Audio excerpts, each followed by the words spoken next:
Welcome, ladies and gentlemen, to the Super Game Brothers podcast, a weekly podcast about the board games and video games that we are playing. We play a ton of games. My name is David, and I'm one of your hosts, joined every single week by my brother in my board game room. Devin, how are you doing today? Oh, yeah.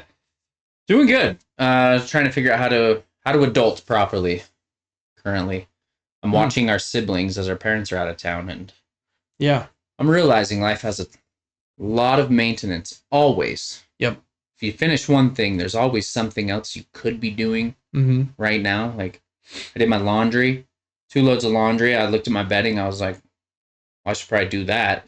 So I had to wash my bed sheets, and then I was like, well, I have a blanket on top of those. Let me wash that. Maybe I should cut my hair now and shower. And so I can be clean in the clean bed sheets. And that's that's 10% of all of it. You know what I'm saying? Yeah, but just cascades. Yeah, and then I'm like, did I feed myself today? Right. So that's an issue. Kind of reminds me of like The Sims, the video game where you have to use the restroom and feed yourself, and you have to like pay for your house, and then you can upgrade your home and buy new furniture. But to do that, you have to go to your job and then somehow find time for social time to have friends and stuff. I think that's one reason I've never really got into like a simulation game like that. It's just because I'm like, man, I'm already trying to maintain an actual life. It seems like a chore to try to maintain like a virtual life. But yeah, it's crazy. Busyness all around. Yeah. Yes, definitely. Let me think what else is up with me. I'm playing a lot of games, doing a lot of tech things. Been trying to get outside in the sun a little bit. It's been very nice weather, which is nice, before it gets too hot. A lot of people say like 30 minutes of sunshine right when you wake up is like one of the best things to do for your body. Yeah, I used to wake up, and just walk outside, and they call it grounding yourself. Oh, yeah. Put your bare feet on the grass, and then you let some sunlight into your pupils, basically. Just stare right into the depths of the sun. I don't know that it did anything for me, but I did burn your retinas. Yeah, I've had to wear glasses ever since. Yeah. Well, people do much weirder things in the sun and bleaching and stuff. So, yeah, that's probably good. Vitamin D is good. I take a vitamin D supplement every day because I don't think I get in the sun quite enough. I love supplements. I love the ones that work. Yeah, I don't take many. Just fish oil, vitamin D are the only 2 I currently take. I'm going to get you on creatine and magnesium. Take the creatine and the magnesium 3 and 8. All day. Yes, sir. Liposomal. But, supplements are like some of the most expensive things too, especially if you want high quality ones. Oh yeah, it's just another form of maintenance, and you have to pay for them. It's like an oil change for your body. Like, okay, if I have this fish oil in my body, my like joints will work better and my digestive tract will work better. It feels like an oil change. I'm like, man, I already have to change the oil of 2 cars. Didn't know I had to change the oil of this body every night. Yeah, but if you don't change your body oil, you can't drive the 2 cars. Or if I try, like my knees will ache or something. Yeah. Yeah, I'm a big believer in taking care of the one thing we have that is ours in this life. But I obsess over it a little bit and have wasted a ton of money on some nonsense. But yeah, I don't know. What's new with you? Yeah, not a ton this week. My oldest son turned 8 this week, so we had his birthday party on Monday, which was fun. Just another realization that time treks forward when you have an 8-year-old all of a sudden. But for his birthday, he wanted to have a Fortnite birthday party. And so we're like, okay, how do we do that? A lot of his friends' parents don't let him play Fortnite. And we don't usually let him play games that has voice chat with other people either. So we understand that. But he really wanted a Fortnite birthday party, so we kind of made one up, and it was kind of silly. But my wife went to the DI, and I guess at the DI, which is like a what's the other one? It's like a Goodwill or Savers, like secondhand shop. Dart guns are in, I guess, extreme abundance at those stores. So she bought like 20 dart guns for like $1 each. And then on Amazon, we bought 200 darts for like $10. And then we have been saving our Amazon boxes for like the last few months as well, from like Christmas and a few other things. So we had a ton of boxes, Nerf guns, and what are they called? Darts. And we taped all the boxes up. And so the kids like played Fortnite in the backyard with these Nerf guns, which is kind of fun. They like built forts with the cardboard boxes. And then we had a cooler out there with chug jugs. It was just blue Gatorades, but we put chug jug stickers like on the cooler and stuff. So they just ran around and made a huge old mess in my backyard, but they were probably super fun for them. They were vibing. I think the kids really enjoyed it. So that was kind of fun. Probably my favorite Fortnite related thing I've ever done, probably since. Not my favorite game. It's kind of fun, but it's fun and with like friends. I feel like a little redundant. Does that mean repetitive? Repetitive, yeah. I think most of the thrill from Fortnite nowadays just comes with all of the partnerships they get, like because they get everything, which is crazy. And they make some changes, like they had the Attack on Titan stuff in there for a minute, and Spider-Man, so you could swing like him for a minute. Yeah, so they change up the gameplay pretty frequently, which is good. But they know what they're doing, making billions of dollars. Anyway, so we did that this week. Another success, and maybe not so much of a success. But, I'm going to call both of these successes, actually. First one, I have 3 PlayStation 5 controllers. 2 of them have not worked for like a year, because they have had stick drift in the sticks, which has really bugged me because I've been able to fix that in the past. You can take the controller apart and replace. There's this little sensor, 2 of them that go on the sides of each analog stick that detect like the amount of movement on the x-axis and the amount of movement on the y-axis, and so together that gives your positioning on the on the analog stick. And those sensors kind of break down or get gunk in them over time. And that usually is what leads to a stick drift, because it's like reading an input that doesn't exist or it's stuck too far. But the last time I tried it didn't work. And so I was a little grumpy about it and didn't try. But I opened those 2 controllers, replaced those accelerometers or whatever they're called.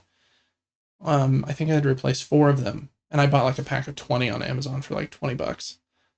And then you can also get like a little kit with a screwdriver that makes it easy to take the controllers apart. Actually pretty simple to take apart. Got them both working. Fixed them both. They're just working normal. Working normal, which is good. So I'm very pumped about that. Because I was thinking like, man, I'm going to have to buy some new controllers if I want to play any games with anybody, or my 2 sons who like playing games with me. But it's kind of pumped to be able to fix that. Feels good to fix something with your own hands and not have to spend money on a brand new thing. Even though I do like getting a new controller. It's a fun feeling. Yeah, fun fact, I have had the same controller. Yeah, I don't understand this. That came with the PS5, and I pre-ordered a PS5. You did. So you've had it for 4.5 years. The same controller. Same controller. Has 0 stick drift. And I've had 3 controllers, and one of them is in the same scenario. It's never had a problem. But then the other 2 have. So I've, 33% success rate? You're at 100% though, so. Somehow, yeah. I don't want to have to replace it in the future. They're expensive. They really are.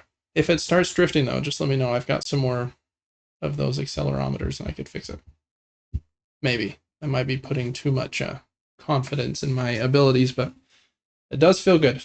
So there are lots of YouTube videos out there if you need to fix a controller that has stick drift. You can actually do it with Switch Joy-Cons as well. I've done that before. A little bit trickier because they're smaller, so all the components are like jammed in there a little tighter. But that worked too, so that was good. The other halfway success, man, I don't know. The American economy is built upon this idea of we shouldn't allow monopolies because they're bad for consumers.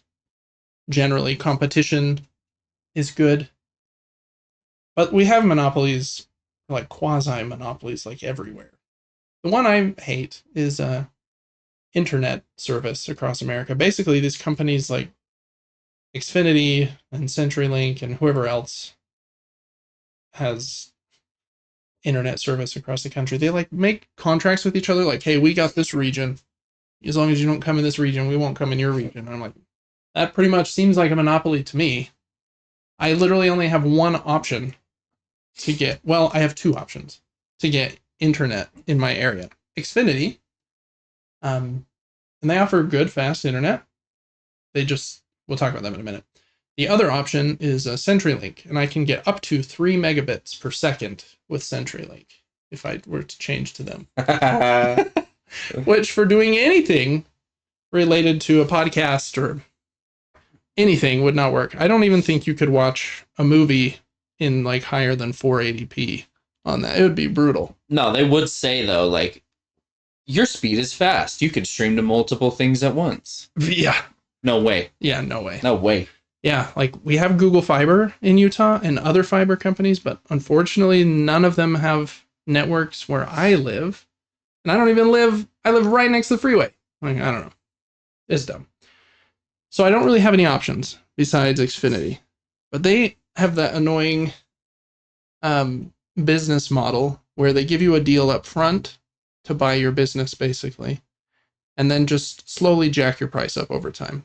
Like, okay, after your 12-month contract is up, then your promo price is done, and you go back to normal price, and then every year you'll have an increase, and you can like fight with customer service, and they're not very helpful or whatever.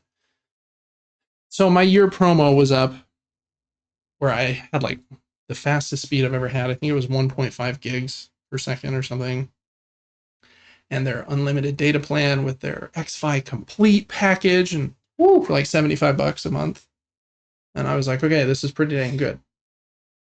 But as soon as these 12 months are up, it's not going to be. So I got on the phone with their support and was just talking to them about options. And I really didn't have any.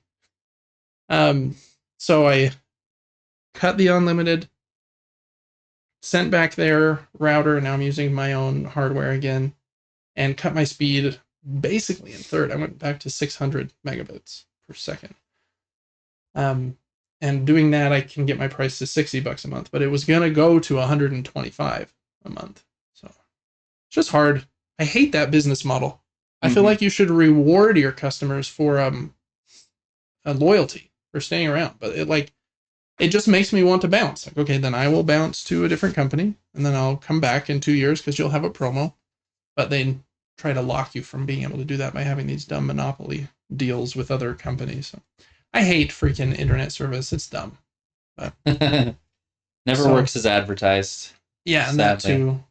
So we'll see if the podcast works as it's supposed to with internet that's not as fast. I think it's plenty fast for what we're going to do, basically. But who knows? I don't know. So save some money.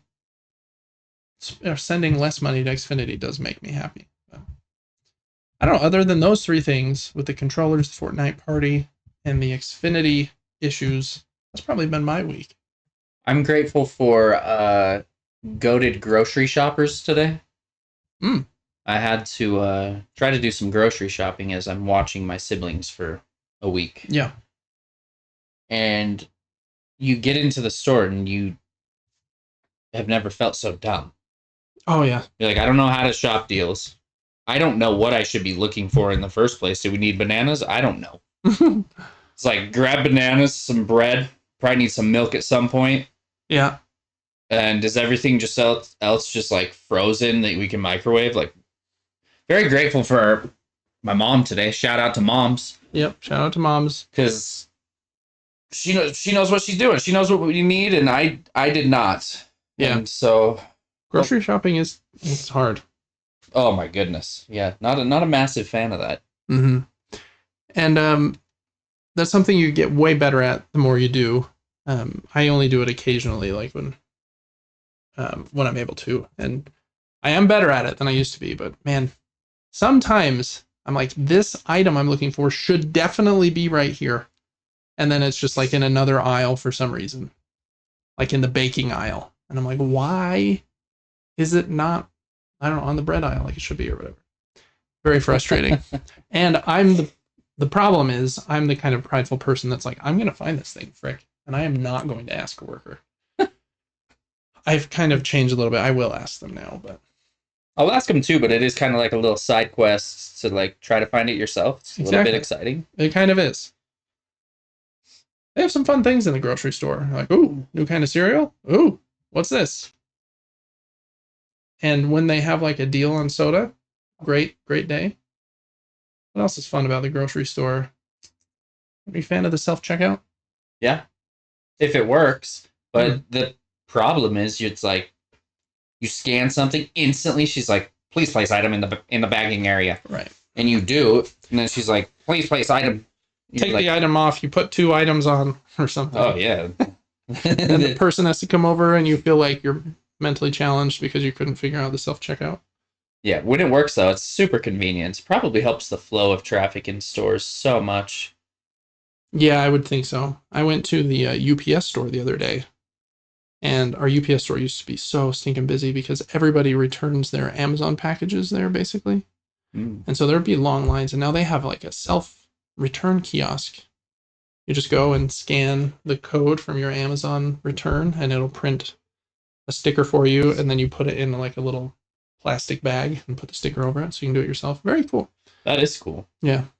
So they do help the flow for sure. But then you have like the one person that's there with like 2 full carts scanning things slower than you've ever seen possible. And I'm just like, man, read the room. They have people that will scan all this stuff for you. That's what they're there for. People like you that have 2 carts worth of stuff. So I don't know. I wish they would put like a restriction on it. Like, you have over 20 items. Like, let us do it. We're fast. Makes sense. I don't know. Maybe I'm too worried about efficiency, though. Efficiency's good. I'm really grateful for the advances in all the areas of life. Everything is much simpler and more complex than it was in the 90s. They've really helped out in a lot of areas. Walked into McDonald's, didn't even see a worker. Oh, yeah, they have those big kiosks now. Oh, yeah. I just order on my phone. I don't even use a kiosk. And you can, from your phone, like, place your order and then type in the table number you're sitting at, and they'll bring it right to your table. Whoa. Which is kind of cool. We all sneezing today. Yeah. Well, Super Movie Brothers. I went and saw Minecraft. The big movie. In a big theater room, too. Like XD? Oh, yeah. Big screen. Nice. Loud. A lot of people in there. It's going around that there are specific parts of the Minecraft movie that you should lose all control and throw everything you own at that moment. So, did that happen while you were there? Or no, but there was a lot of cheering. A lot of cheering. Yeah, that's what my wife said. Yeah. Something in Minecraft called a chicken jockey. It's a baby Frankenstein rides a chicken, and for some reason, that's the moment. That's the hype. That's the most hyped up thing anyone's ever seen. Yeah. Yeah, my kids went to that with my wife for my son's birthday, but I wasn't able to go because of work. I kind of miss the Minecraft train. I'm a little too old for it. And the gameplay like isn't that exciting to me. I've played it with my kids a little bit. But man, every child everywhere loves that movie. Or that game, excuse me. Oh, yeah. And the movie seems pretty fun. My kids were raving about it. That Lava Chicken song is kind of catchy. And Jack Black, just the perfect guy for that. Oh, yeah. Fantastic. I feel like they looked at the Mario movie and they're like, okay, Jack Black plus short, quick little catchy Peaches song equals success. So we'll do Minecraft plus a few short little catchy Jack Black songs equals success. I was surprised when I heard music. I was like, is this a musical? Right. But there really was just a couple moments of very short singing. Yeah. Like really short, like 30 seconds. Yeah. Mm-hmm. I love Jack Black. I think he's amazing. I especially like the era around School of Rock. I think that's like prime Jack Black. School of Rock and Nacho Libre. But yeah, he's having quite a resurgence lately. Jumanji, and then Mario in the Minecraft movie. He was in King Kong, but that was quite a while ago. So I don't know. He's just good for him. I don't know. I like his vibe for some reason. Just crazy.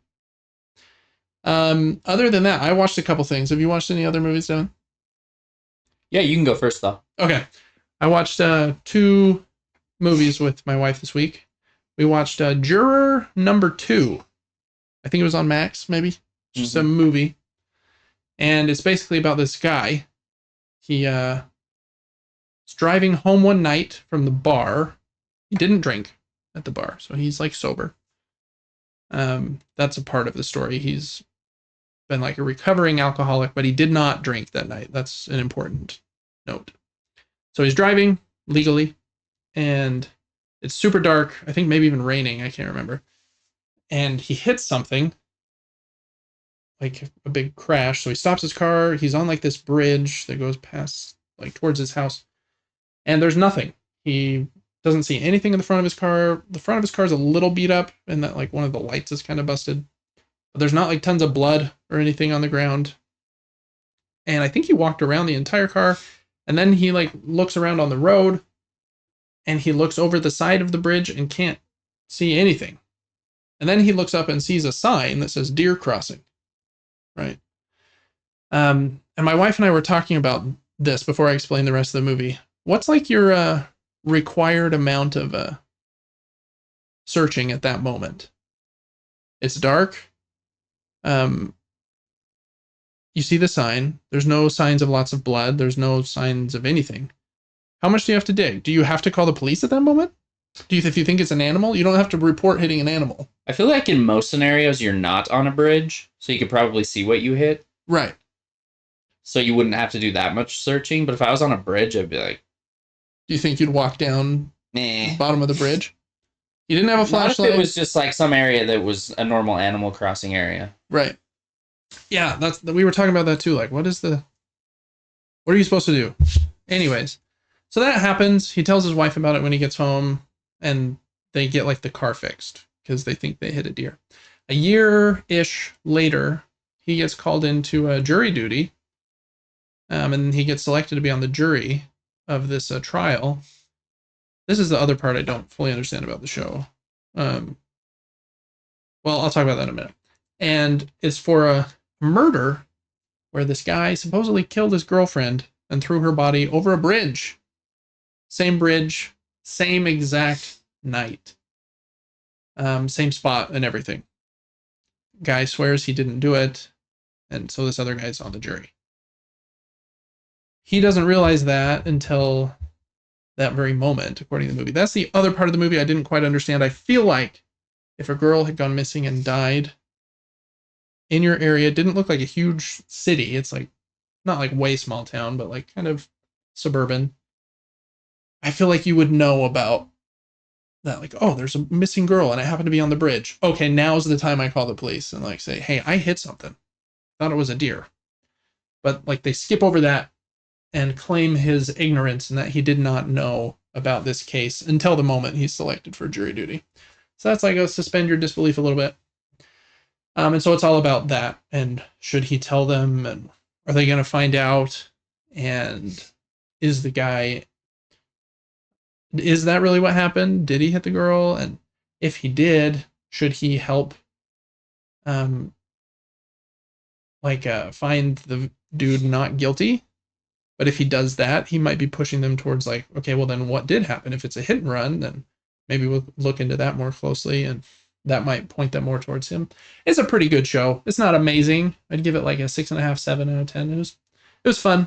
I like that kind of like thrilling, like thriller kind of movie. Has some big actors in it, like Toni Collette, I think was the district attorney. She's the Hereditary mom.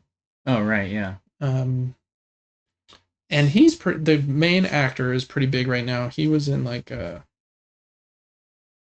actually maybe that's not him. Is he the husband from Companion?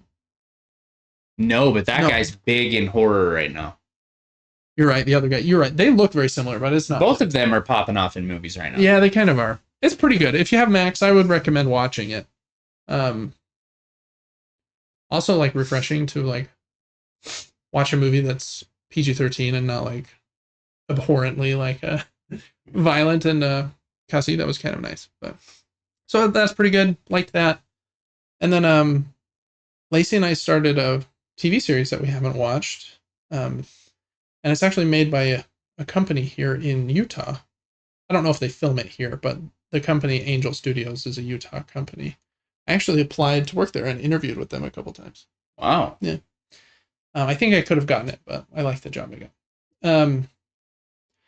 Anyways, we're a Christian here on the show, and so anybody that is as well, you've probably heard of the show. It's called The Chosen, and it kind of follows the life of Jesus.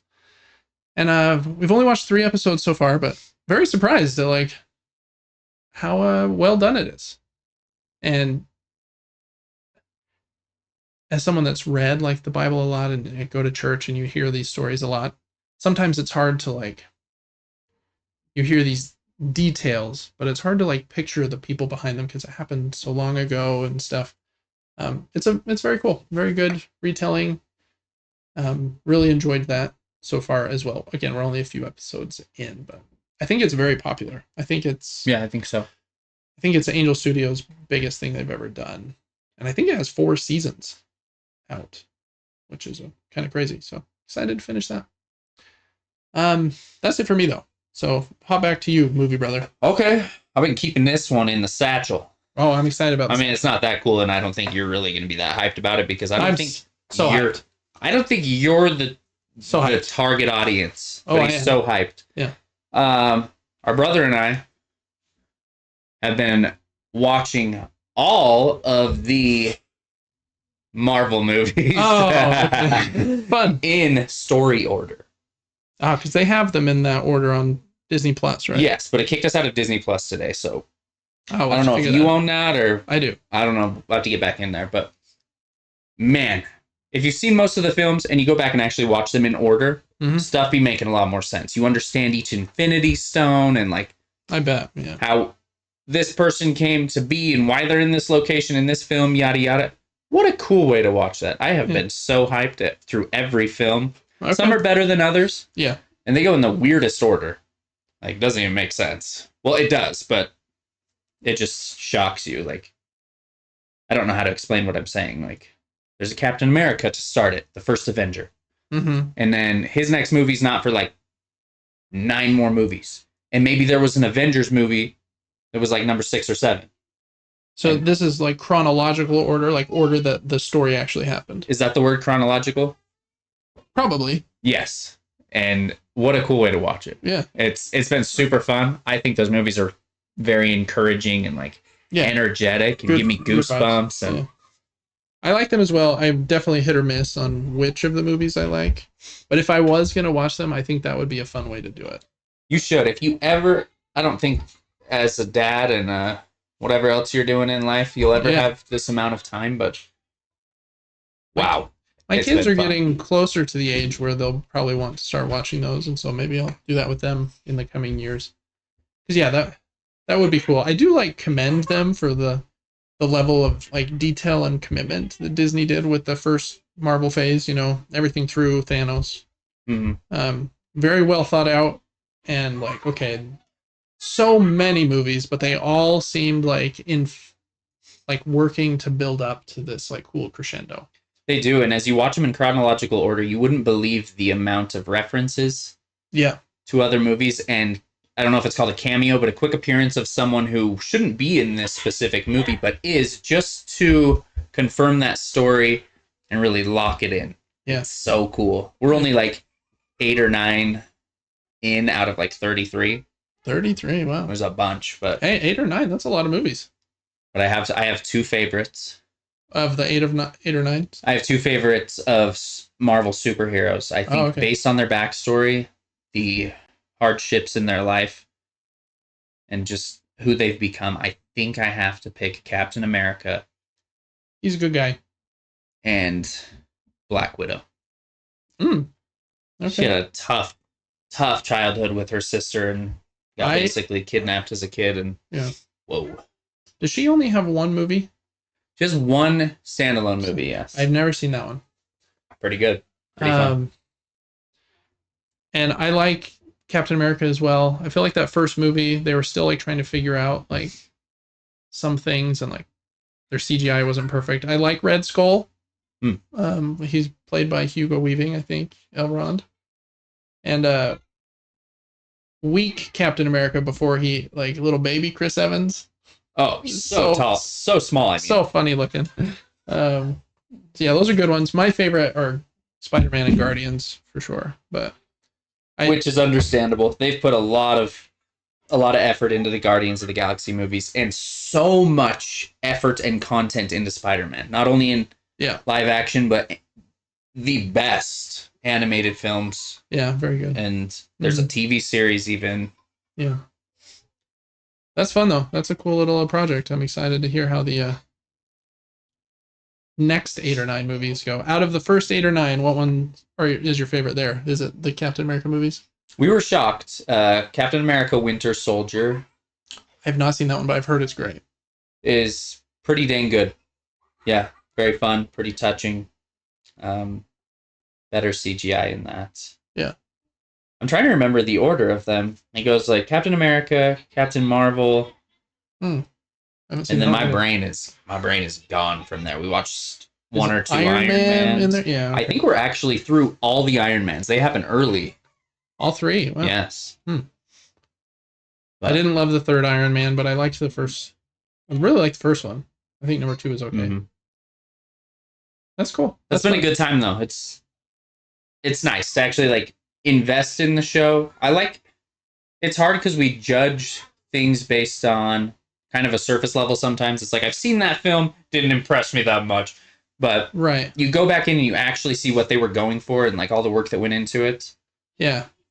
It makes you appreciate it more. Oh man, yeah. So good. I wish superheroes were real so badly. They are cool. Like superpowers kind of accentuate the best of people, or as the villains, like the worst of people. That's a cool idea. That's fun. Love that. Well, Devin, the last thing I wanted to note here in Super Movie Brothers is the second season of The Last of Us on HBO comes out on Sunday, and they don't do a all-in-one drop on HBO. They do weekly episodes. Sad. So yeah, a little bit sad, but I thought what might be kind of fun is maybe we cover like each episode. I don't know for how long. I don't know that it's like a super good use of time if we were to spend like an hour on each one, but maybe we do like 10 or 15 minutes about like our thoughts on the latest episode on. Yeah, I'll make sure to pay extra attention so I have some thoughts. Yeah, we'll either put it here in Super Movie Brothers or we'll put it at the end of the episode. I haven't decided yet, but I think that would be a fun little recurring thing to do for the next couple of months at least. And we could even clip those out and put them on YouTube or whatever. I think that would be cool. So we'll probably do that. Just a little heads up there. Super Movie Brothers blazes forward, you know? Always. What do they call that? Trailblazing. All kinds of stuff.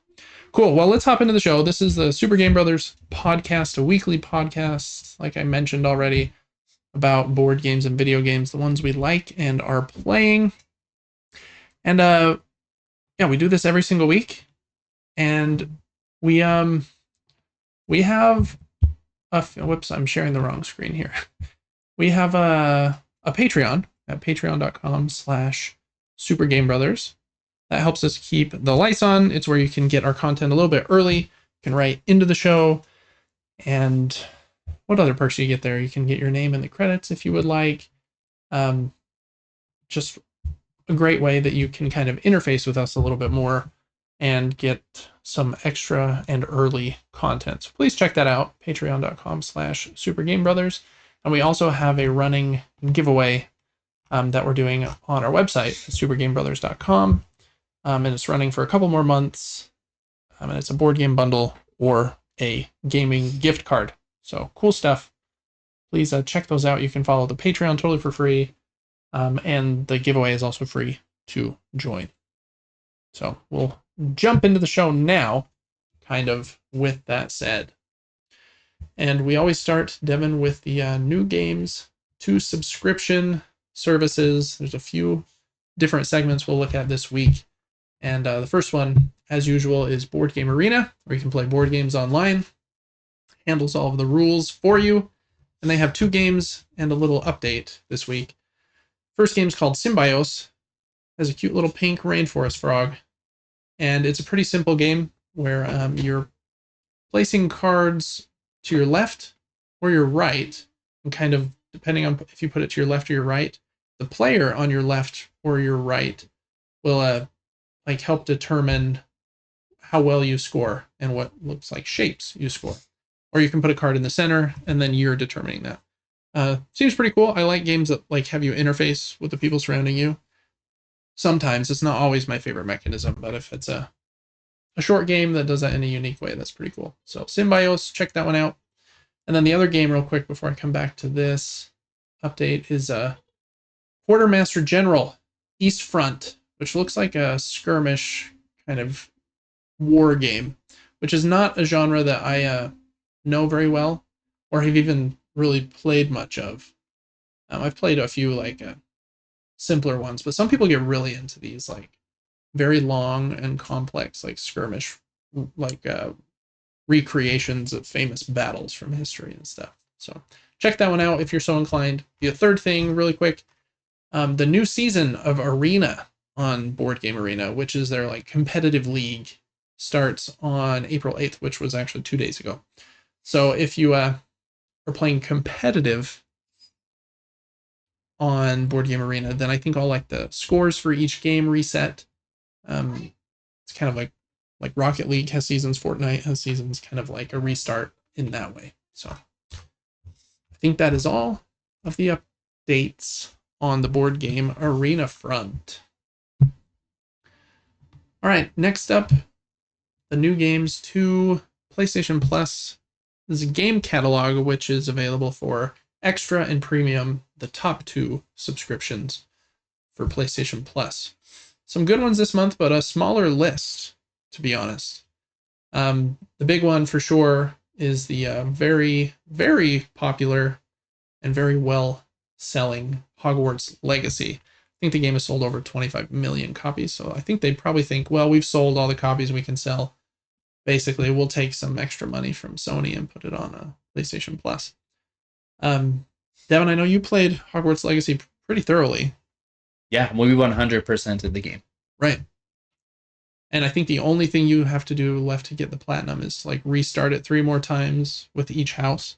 Is that right? Yeah, you basically you have to play like the first 3 hours of the game, don't you? I think it might be like 30 minutes to an hour. Oh, okay. Maybe. It's still a little like repetitive to do. Yeah, I was like, is it worth it? That's a dumb trophy, in my opinion. It is. But anyways, play that one if you haven't. This is the one I'm most excited about.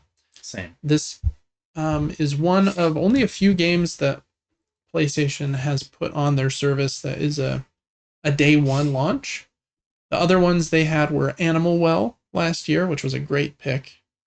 And I'm trying to think of others. I think they did Tachia, and I think they did have one other successful one that I'm blanking on, but this is their next one. It's called Blueprints, and surprisingly, it is like kind of blown up. It's reviewing very well. I think it has a 90 something on Metacritic, which is crazy. And it's like a puzzle roguelike game where you're doing these runs and you're trying to find the mysterious 46th room in this manor where the rooms are all shifting around, which sounds like very odd and strange, but has a huge viewership on Twitch right now. I imagine a lot of people are going to be playing it because I think it is on Game Pass as well as PlayStation Plus. So I hope that the developers of this game see some success too, and it sells some actual copies outside of the subscription so that they make some good money, because it seems like it's getting some vibes. All right, next up, this one is also a day one launch. This is part 2 of another day one launch that PlayStation did a couple of months ago for Lost Records, Bloom and Rage Tape 2, which is a game from, I think, Don't Nod. Yeah, Don't Nod's latest narrative adventure. People that made Life is Strange, and it's like a 2-part, I believe, kind of story. I've seen some of the first part. With these 2 teenagers. Did it look like Life is Strange? Yes. Yeah, that's kind of the vibe I got too. So there's that one. Next up, perfect timing since the Masters just started today, and I definitely didn't watch every second I could while I was working. Yeah, no way. I had Devin's stream going on Twitch, Player 4. Check that out. Then I had the Masters going and then work on my other monitor. So it was like, I was all over the place.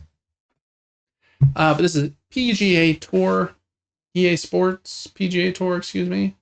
Road to the Masters. That's a fun golf game. I've had it for like a year, and I play it every once in a while. It's fun. Golf is probably my favorite sport to play in a video game. Very picky with sports games. That's a good one, though. Devin, do you play a lot of Battlefield historically at all? No, I had a phase. Okay. This one is Battlefield 1, and I think this one has like 5 different stories from different people that were in World War One, and then it also has a multiplayer mode as well with up to 64 players.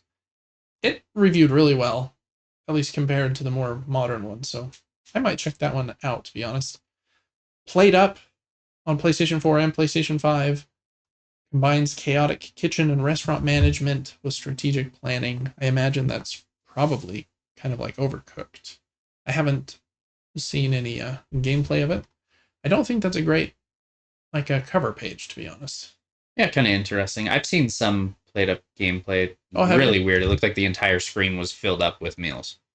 Oh, okay. Like I didn't even see a character. But maybe I'm interesting. Maybe I dreamt that. I don't know. Yeah, probably.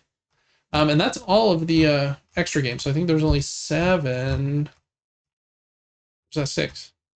6. But then there are 2 more if you have premium. These are the classics for the month. And the 2 are Alone in the Dark 2, which is a sequel to Alone in the Dark. I think this came out on either the PlayStation 1 or the PlayStation 2. And then War of the Monsters, which came out in 2003. Looks stunning in high definition. Wow. And features full trophy support, including an all-important platinum. So there you go. So those are the 8 games this month coming to the game catalog. Blueprints, for me, is the one to watch. Looks like we've got 2 or 3 for Epic Games. Yeah, for some reason, they just decided to do more than one this week. I don't know why. This game is called Arcadegeddon. And I think I actually played this one with our cousin like a couple years ago. And it was an okay, like, kind of fun time. You're like shooting stuff in this weird virtual world. It's kind of fun. I believe the game has now gone free to play. And in this bundle, you get 5,000 ARC coins. So some currency. If you have friends to play it with, might be an okay time. It's kind of silly, kind of fun. This next one is the big one for me this week. I do like a good beat 'em up. And this one has reviewed really well, but I haven't played it yet. It's called River City Girls. And it's basically a beat 'em up where in a lot of beat 'em ups, you're like the guys trying to find your girlfriends that have been kidnapped. And this one flips it. You're like playing as the girls, I think, trying to save your boyfriends who have been kidnapped. Which is a fun, like, kind of twist. Yeah, it is. Cool. So, and I love like the pixel art. It's supposed to be really good. So if you like co-op, oh yeah. Oh yeah. If you like a good beat 'em up, like the Ninja Turtles one that came out a couple years ago, this one has been out a little bit longer, I think, but it's supposed to be great. So add that one to your library. And then last up, I don't know if this one is like a full game or just like a new mode, but they have Idle Champions of the Forgotten Realms, Dungeons and Dragons, which doesn't look like a David game, but if you have played Idle Champions, I guess, and want to keep playing that, which looks like there is a genre for this, and I think it's called like an idle game, where basically you like, I don't even know, you like upgrade your characters and then just like kind of watch as they fight these big bosses, and you might like reposition them and stuff. It looks very much like a game that would be on a phone, and not for me, but it's probably good for the people that like it, and you get like some currency, $100 of value. Whoa. Yeah, crazy. That is crazy. Well, you've been playing a Sonic game. I did. Yeah, I've been playing a few things. You ever had a period where you're like, I want to play something, but you can't decide what? All the time. Every day, yeah. I'm in that phase right now where I'm like, I want to play something really good, but I don't know what. So I played a bunch of things for a short amount of time this week. I started by trying Sonic Frontiers, which I think is the latest like 3D Sonic game. And I mostly like wanted to show it to my kids, and they are really into Sonic right now because of the movies. I think somebody that liked Sonic would like it. It's kind of fun. You're like can zoom around this pretty big like world, and there are things to fight and stuff. I just find Sonic, like the gameplay in Sonic games, to be like so much of a letdown compared to like I like Sonic as a character. I like Tails. I like Knuckles. I think the music in Sonic games is generally great. He's just too fast to like control in any meaningful way, in my opinion. But I don't know. It's kind of okay. It has like these open world segments, and then you can even tell this games played trailer I'm watching or video I'm watching, which is not me playing. The person's kind of struggled to hit their jumps a few times, and looks like the depth of field is a little odd. Yeah, a little weird, and it has a bunch of times where it'll like target something, and you can just push a button to zip over to it. I think because they know like he's a little tricky to control, especially at these high speeds. So like we'll give him like an auto aim. We need lock on. Yeah, exactly. So I don't think I'll play it anymore, but it was on PlayStation Plus like a month or two ago. Tried it out for a minute. So that is Sonic Frontiers. If you like Sonic. This next one's a big trial for you. Yeah, this is the one I've probably played the least. But there's a 2-hour trial on PlayStation Plus Premium for Baldur's Gate 3. I've been very intrigued by this game. I think it won Game of the Year last year from like a bajillion places. It's supposed to be great. It's like a take on Dungeons and Dragons, which is a game I've wanted to try, but haven't ever really gotten into. So I wanted to just kind of try it out. This isn't the character I made, but you like can make your own character.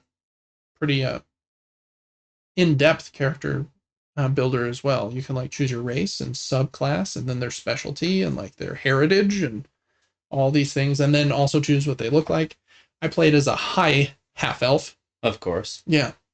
But they have like dwarves and elves and half-elves and orcs. Did I say orc already? And there's this one dude that's just, his head's a dragon.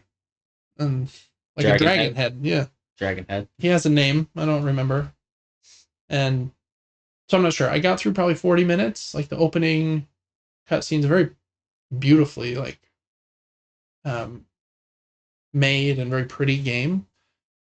The bad guy seems to be this like Cthulhu-like character, and you can see all the references like from Stranger Things, where like this is a mind flayer, and like this is a which were things as someone that hasn't played Dungeons and Dragons that like I know as a character, but I don't have the touch point that some people do.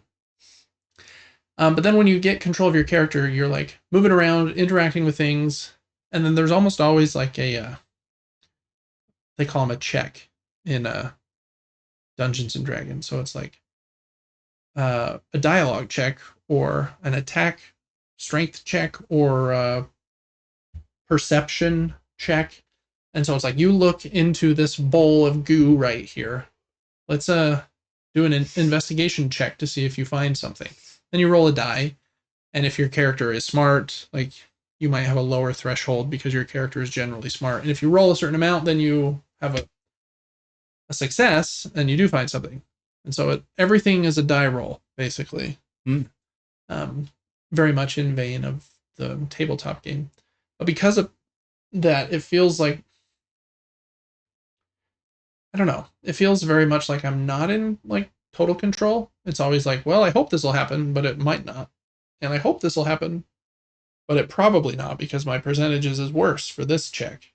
So it's very interesting in that way, where most of the time when I'm playing a video game, I want the gameplay to be really tight. And when I die or lose, I know what I did wrong and it's my fault.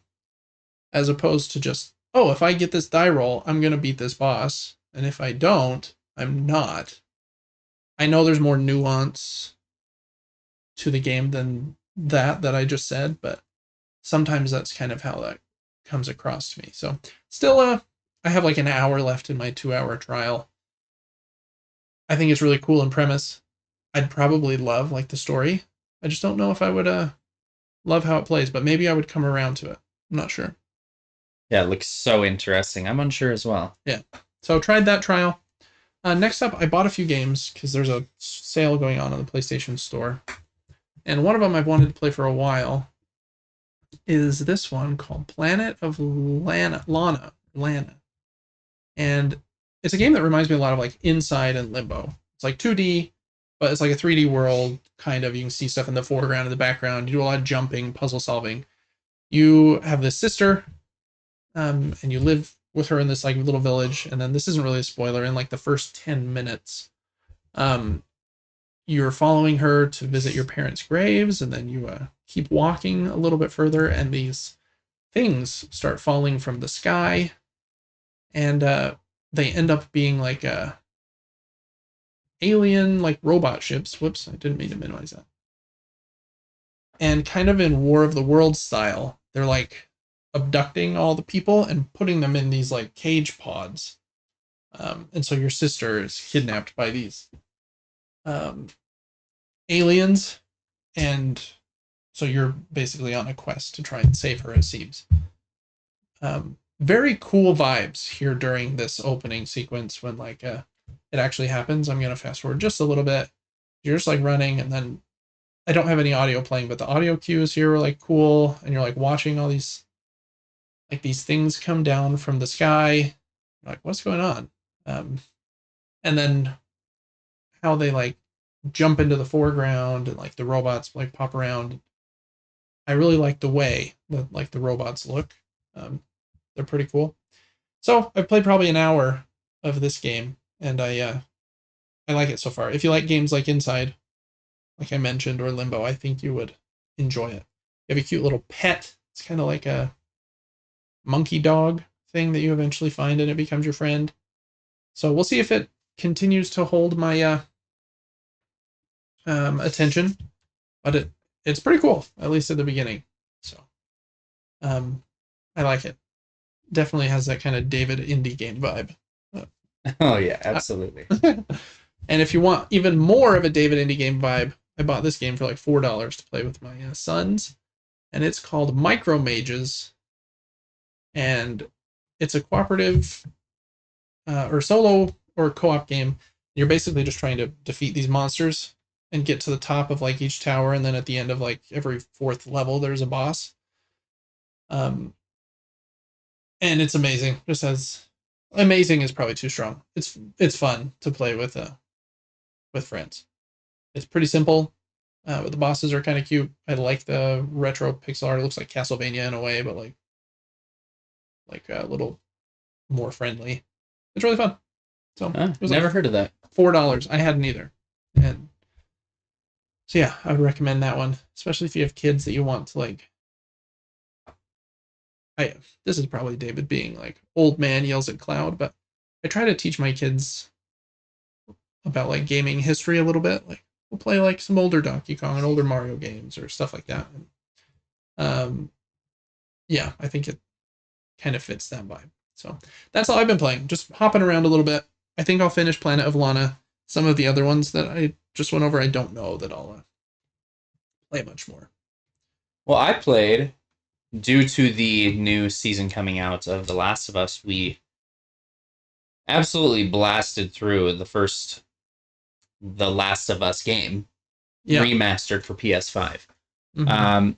I don't know if I noticed that much of a difference from the PS4 version, but I would say it seemed pretty. I don't know if it's prettier. It seemed that way.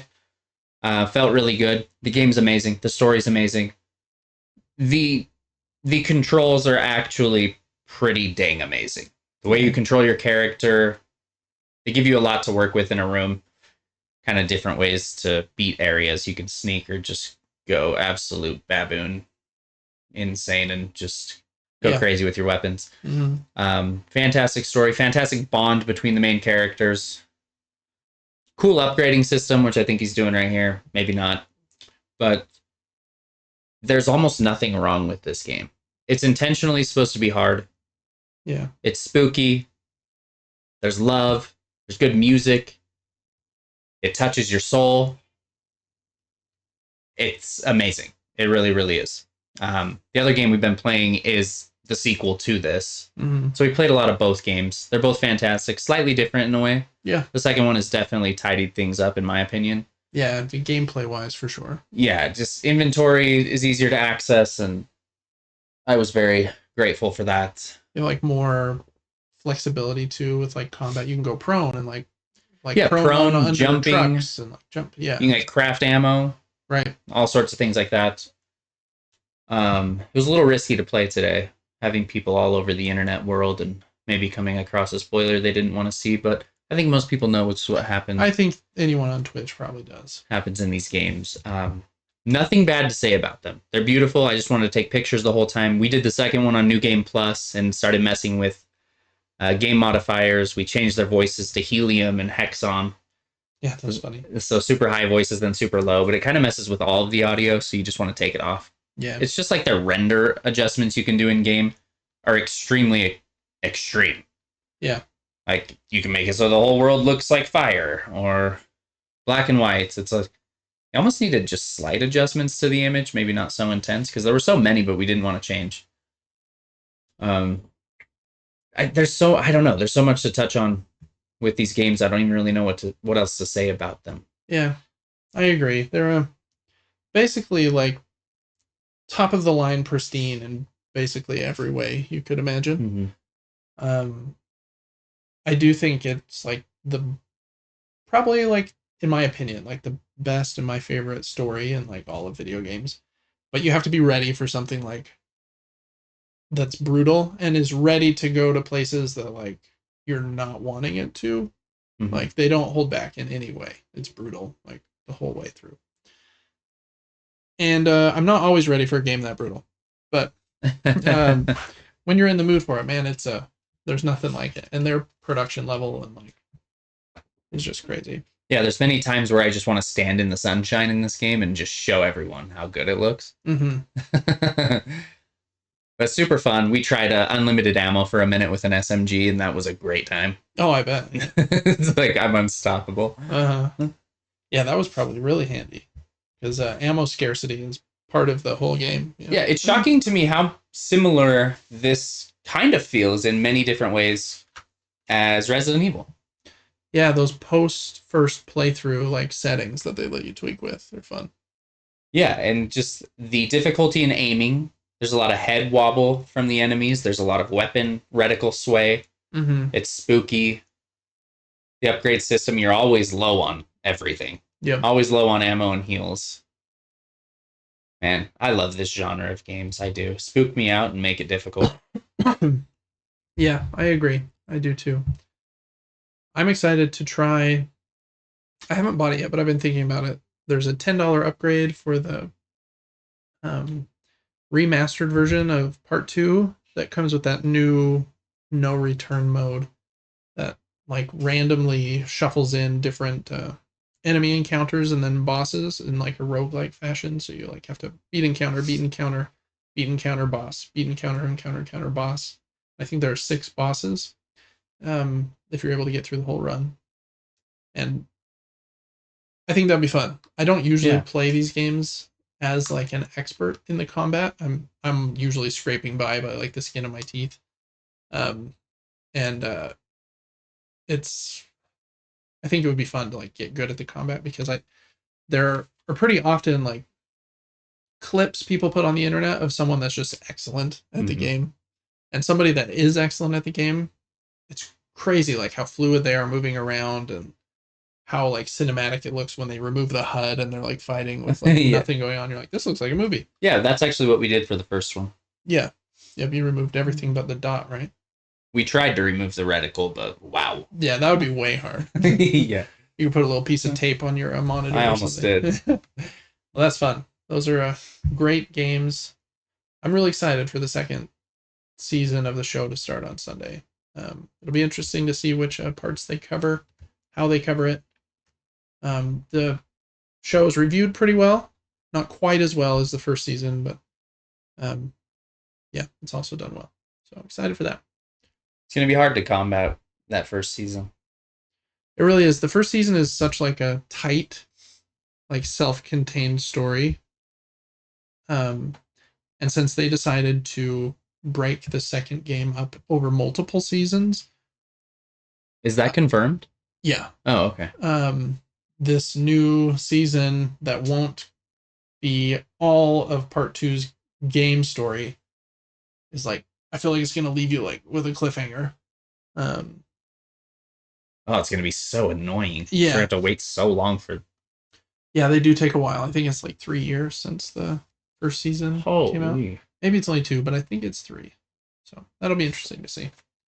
All right, Devin, for board games, I had a game night with some friends last week, and this is going to be a little redundant to last week's portion where we talked about games, but we played Edo and Flip 7 with 8 people. So kind of a bigger group than I usually play board games with, but these 2 games are great for that kind of scenario. Edo, still just great.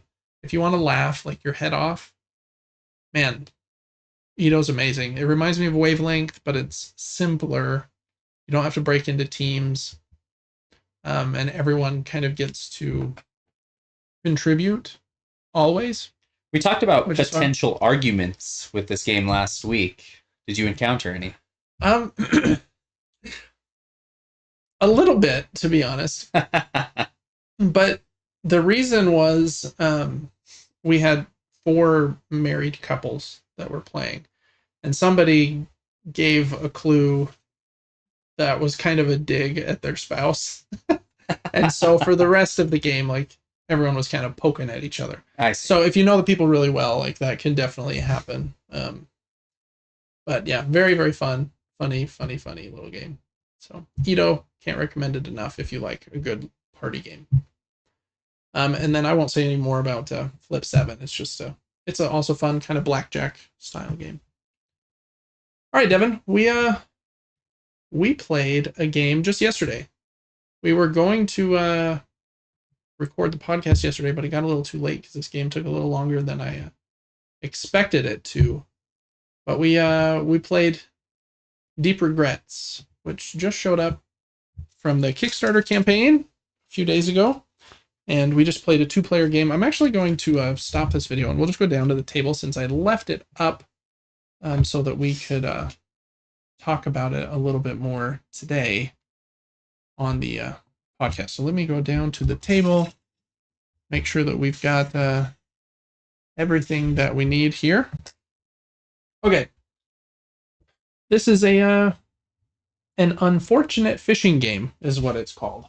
Here's the cover. It's currently number 1 on Board Game Geek as far as like interest and clicks and stuff. Very, very cool. It was designed and illustrated by one guy, Judson Cohen, and you can kind of see the artistic vibe it's going for here in the middle or on the inside of the cover. That guy reminds me of the landlord from Bob's Burgers. Let's go. Yep. And then the rest of it's just like Bob's Burgers, creepy fish kind of style. And your goal is to catch fish and, either sell them for money or mount them as your trophy catches. And whoever has the most valuable fish at the end of the game wins. But there are some modifiers to that. You have to keep track of how insane you've gone based on how many regrets you've taken. And if you take more, then the foul fish or creepy things you can find in the ocean, like this human, become more valuable. But regular fish, like this giant squid, become less valuable, and then vice versa if you stay up towards the top of the madness track. So each day of the 6 days, you have to decide if you're going to be at port that day to buy new rods or reels, get supplies, get new dice for your cool little tackle dice that you use to catch fish, or you go out to sea. You can move down to lower depths, see what horrors you find when you try to fish, and then hopefully you have the dice you need to catch that fish. And they don't have too crazy of like reveal effects. You can also eat the fish for bonuses. You're tracking your money. And then at the end of 6 days, whoever has done that the best kind of wins. If you want to see, that was a very, very quick explanation of a game that's a bit more in-depth than that. But we did a full 2-player playthrough. It's up on my YouTube channel, Gaming Top Down. So make sure to check that out if you want to like see a full rules teach and see an entire game played through. We played the short game, so only 5 days instead of 6. I don't think it was much shorter, to be honest. But Yeah. Devin, what do you think about the game after our play yesterday? I know you initially said you enjoyed it, but after I did. 24 hours later, feel the same? I really like that they took so much time with all of the unique cards, the aesthetic, the art is fantastic. Even if you didn't have the best mechanics in this game, it would be fun because it's immersive with all the pictures. It really is. Everything is like kind of congruent or stays on that same vibe. Like one of my favorite parts is just these cool 4-sided dice that are meant to look like the bobber or kind of like the tackle piece. And you use them to catch the fish. And so even those like thematically fit. It's a 4-sided die, but it's also part of a fishing pole. One of my favorite things about this game, we talked afterwards about not understanding perfectly yet after a play what is the best strategy. Yeah. And barely tapped into the cards. I think the replayability of this game is big. Yeah, I think it's pretty good. And that makes me like it even more. Yeah, it's not... You can see here, I didn't really move anything from when we finished yesterday. And there's probably 20 or 30 cards up top that we've discarded that we did see during the game. Maybe a few more with these that we have down here. But all of these piles here probably have 9 cards in them each that we haven't even looked at yet. So the amount of variability in just what fish you catch seems to be pretty high. And some of them have like unique bonuses that you can use by eating the fish or by mounting them. This one, for example, is really weird. It gave me this crazy like omen die for the entire game. So some of them have some pretty drastic abilities or things that could combo into other things pretty well. So yeah, I enjoyed it as well. Like you said, there were a couple rules things, hiccups we had where we couldn't quite figure out from the rule book and the text on the card what we should do in a specific scenario.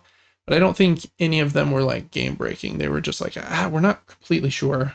Those will probably be ironed out with questions asked on Board Game Geek and maybe an updated rule book or something. But I think the last touch I really liked was you don't really know what fish you're going to flip over, but I really like the touch that he did with there are 2 types of fish. We talked about foul and fair, and then there are 3 sizes, small, medium, and large. And you can tell what size of fish you're going to be flipping over based on the shadow on the card. So this one has a bigger shadow, this darker blue area here, and this one, so that'd be a large fish, and this one is very small, just that little one there. So you at least know what size of fish you're going to flip over, and there is a little chart here that shows you kind of the range of how difficult they'll be to catch. So it gives you some information, but still has a little bit of randomness in like what you flip over and how the dice roll, but you have some ways to kind of mitigate some of that. So yeah, I really liked it as well. I do think the art is what pulled me in to get me to back and get the game. And I do think it does some of the heavy lifting where you're just like, this is just fun. We're like looking at creepy things in the ocean. You like flipped over this weird whale that was like split in half, and the weird seal that was like, I don't know, weird things. Oh yeah. And those were always fun moments to reveal those. So yeah, I'm interested to see what a second play will discover. Is it too much more of the same? Can you try really hard and like stay up high on the madness track and just go after fair fish? And is that a viable strategy? What does the biggest regrets like module add? Are there really good rods and reels that we missed out on? Yeah, that type of thing. Was it more common to actually use your lifeboat like in the last round so that you can get back to the port and trophy something up? That does seem like a viable strategy to me if you don't think you're going to lose the regret total. Should I catch a bunch of small fish and just continuously eat them for their benefit? Mm-hmm. For their passive ability? Yeah. It's cool. I liked it. I do hope I can get the playtime down just a little bit next time we play. I think we could. Yeah. We were like checking a lot of things, but it says like 30 minutes per player is the normal mode, and the mode we played was 20 minutes per player, but our play was like an hour and a half after the teach and everything. So definitely a bit to go to shave that down to that time point. But Yeah, I liked it so far. It's pretty fun. I know he's launching an expansion for it later this year called Even Deeper Regrets, that I think adds more fish, obviously, more cards to the regret deck that go up to 4 instead of 3 is the cap. And I'm trying to remember what else there was. I think it changes up port a little bit, and it had one or two other like things it added. I feel like it added a new board. So I don't know. We'll have to look at that as well. Might be worth it. We'll see if I'm still enjoying the game at the point that Kickstarter launches. But good first impression, I think. Definitely not a bad one. It was like that was fun. But I feel like I don't know that I played it like strategically well, but it was fun to play. So that's Deep Regrets. That one was enjoyable. All right, what's next up? Things we're excited for? Or did you play any surprise board games you got for me? I did not know. Okay, that's all right. So next up, I think we are on what we're excited about then, right? Does that sound right to you? Yes. Okay. All right. Things we are excited about. I just talked about a couple of games I bought on the sale on PlayStation, and I did buy this one as well that I've heard good things about. I just haven't started it yet. It's called Pepper Grinder, and has awesome pixel art. And I think the shtick is you kind of have this drill that can like drill through the ground, and you use it to do various platforming things and fight bosses and that kind of thing. And I just love how it looks. And it was on sale, and I was like, okay, now's the time. I think it looks awesome. I like this art as well because it's legible. Is that the right word? It's not so pixeled that you can't tell what's going on. Yes. Yeah, I agree. It's pixelated to give you like those retro vibes, but it's clean enough that you don't feel lost. So yeah, I hope I like it. It's supposed to be good. And I like a game that has like gameplay that like looks difficult at first, but after you kind of learn it and get into a groove, you're starting to pull off things that you're like, wow, I can't believe I just did that. And like it makes you kind of impressed with yourself. That's always a fun thing. Like I feel like in Returnal that kind of happened, or sometimes in Enter the Gungeon, I was like, wow, I can't believe I pulled that off. Even though at first you're just like dying a bunch. So I hope that that one has a similar vibe there. So Pepper Grinder is one for sure. We talked about Blueprints. We're both excited for that as well. Yes. We've got 2 board games here. One is a DLC. What do you call that? Yeah, an expansion. An expansion for Fractured Sky. That's right. Yep, I actually just got this one. It is behind me on the shelf. I'll just hold it up really quick. I was surprised at how small of a box it is, but this is the Rift expansion to Fractured Sky. It basically just adds, instead of just regular Starfall, the Starfall are all different colors. And if you're able to get multiple of the same color, let me see if I can get to where are you? Multiple of the same color, then you score more, I think. It kind of scales. The expansion really is just that. It has some cards, some sleeves for those cards, and then just those metal Starfall and a bag for them. And they're very cool in different colors. I haven't done an unboxing yet for the channel, but I'm going to. I think there's gold, purple, green, orange, and red and blue, maybe. But basically, if you get one Starfall of a color, it's just worth 1 point, just like the regular kind of bluish ones from the base game.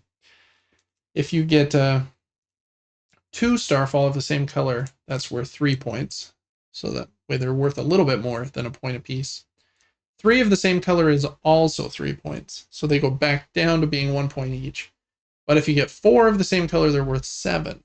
So it kind of jumps. You kind of 2 and 4 is where you want to be, right? You don't want to be at 3 or 1, which is cool. I kind of like that. It's a little shoot the moon where you're like, ooh, I have 2 of these. I think I can get a third one. It'll be tough for me to get a fourth. Do I risk it to go for the 7 points? 7 is a lot of points in this game, just as a heads up. You know, I think some of our winning scores have been like 6 or 7. So that's like a big amount. So I'm excited to play with that. Fractured Sky, very unique, cool game. Other than that, I did just get another game this one, I'll hold it up as well. In fact, let's go down to the table because that'll be fun. Well, I think you do have it up on here on the screen, huh? We'll show it on the screen just for a second. I got Capital Lux 2 Generations, and here it is on the table.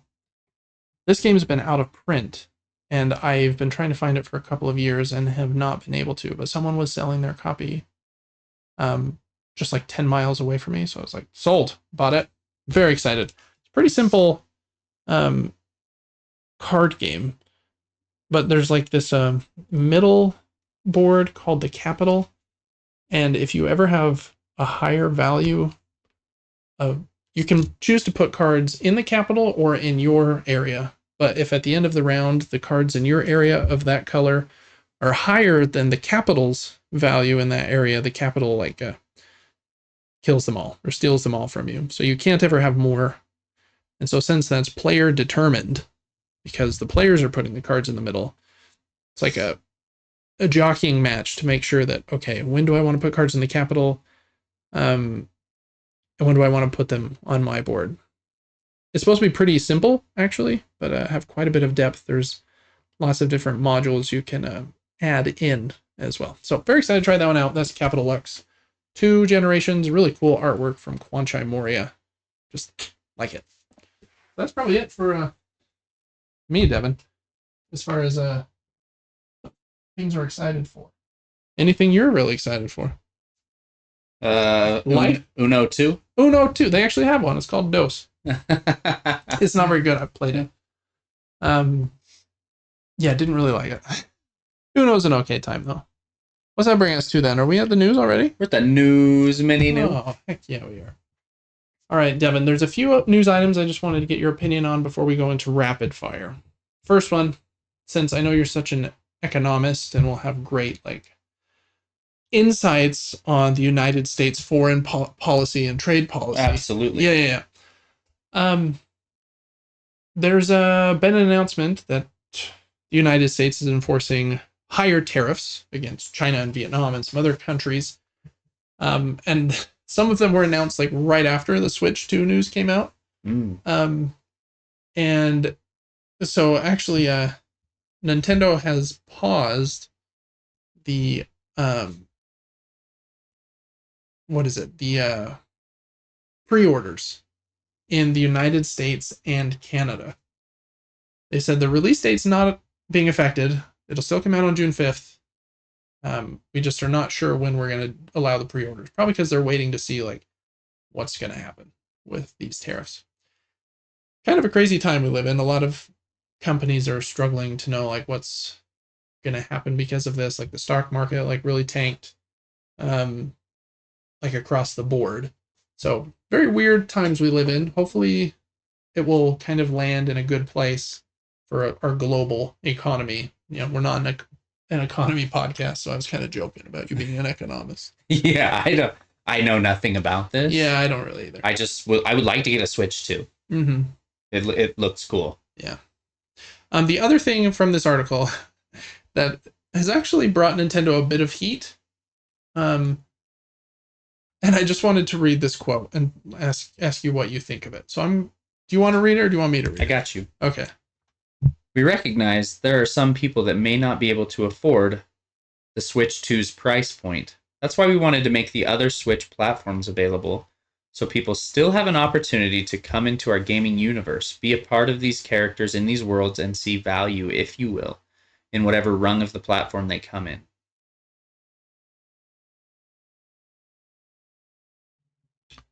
Did I read the wrong quote?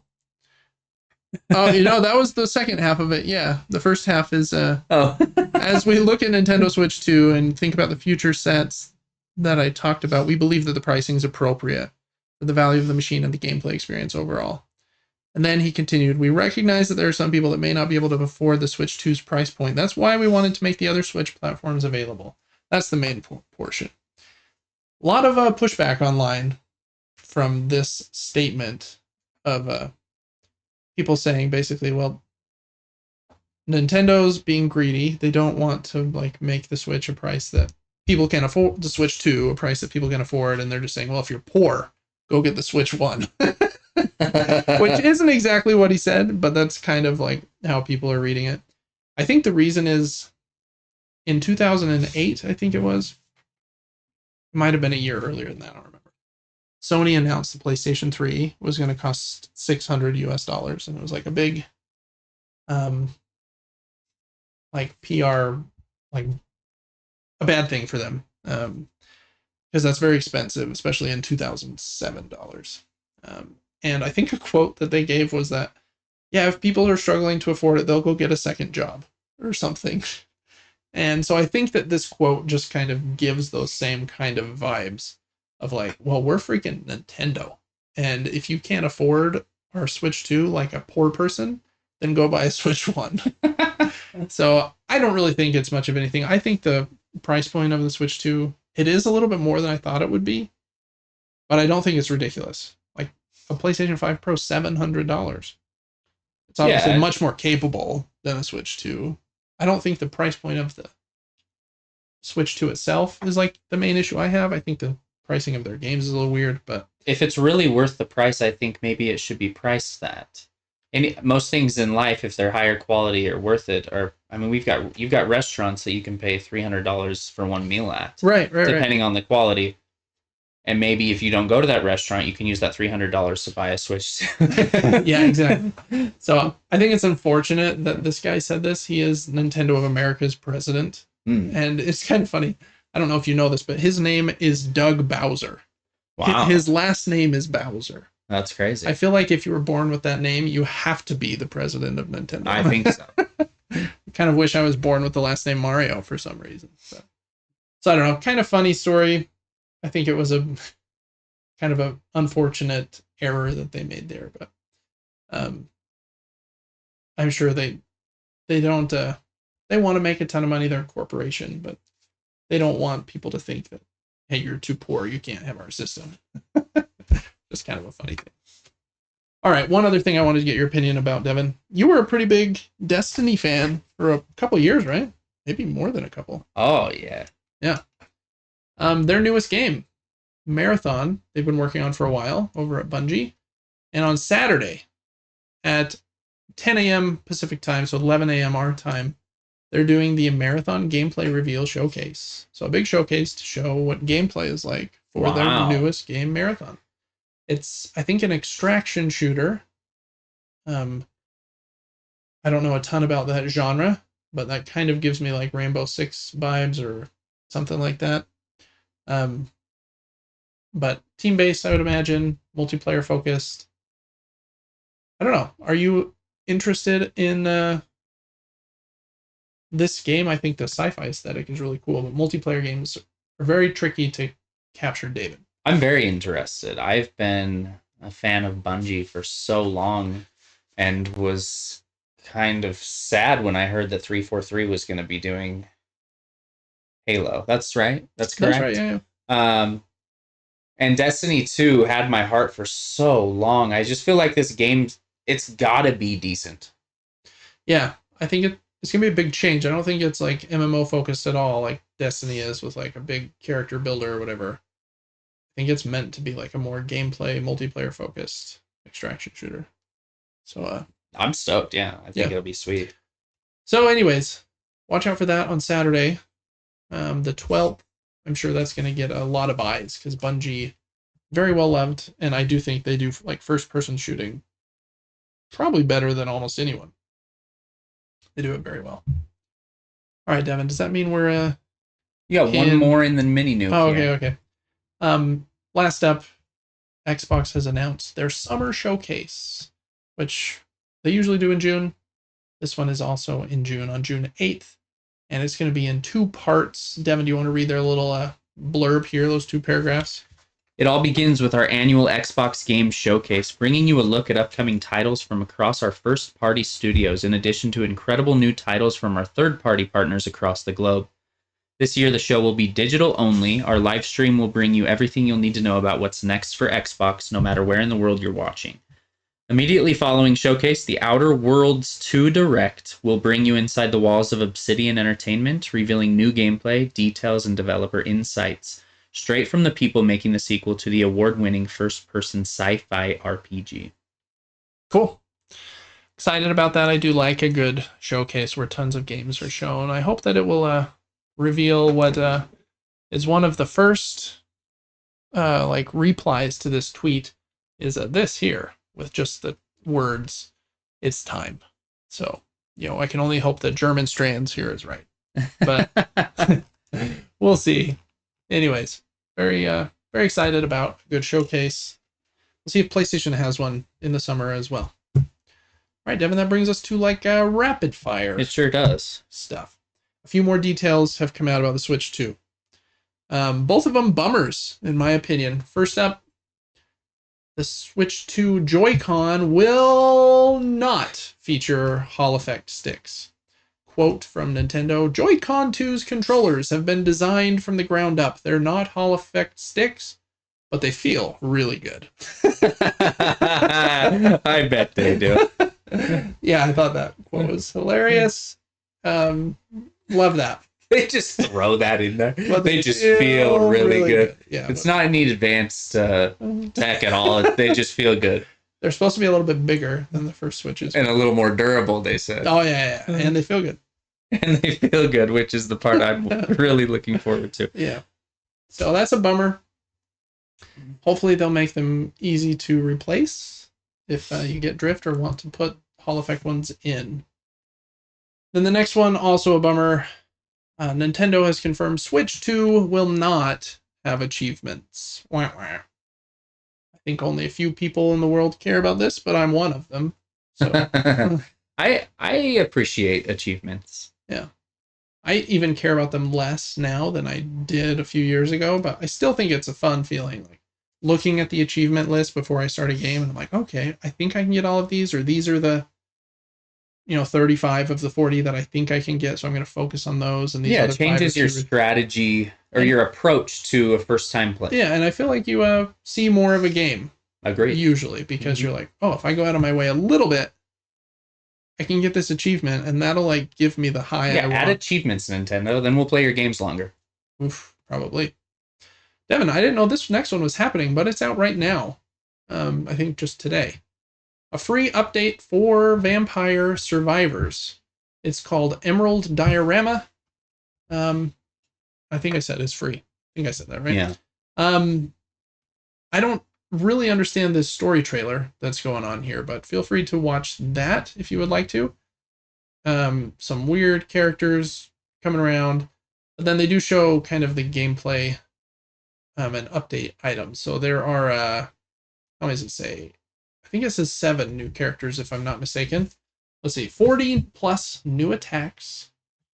And then 16 new characters and skins. So some of those might be reskins. A 7 biome new stage, whatever that means. Glimmer and showstopper mechanics. I forgot how much I like this game. It kind of makes me want to play it. And is that all they say here? It might be. But hey, free update. I love that.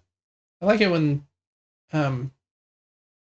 companies add free updates to their game, knowing like, hey, I could charge like $5 for this, but if I add this free update, it'll probably just get more people to buy my game anyways. And so, and I'm not Nintendo. And I'm not. Yeah, exactly. So, anyways, didn't mean to click on that Death Stranding thing. All right, so that was really cool. A little bit of a bummer here. Just like everything else in the world, prices are going up for stuff.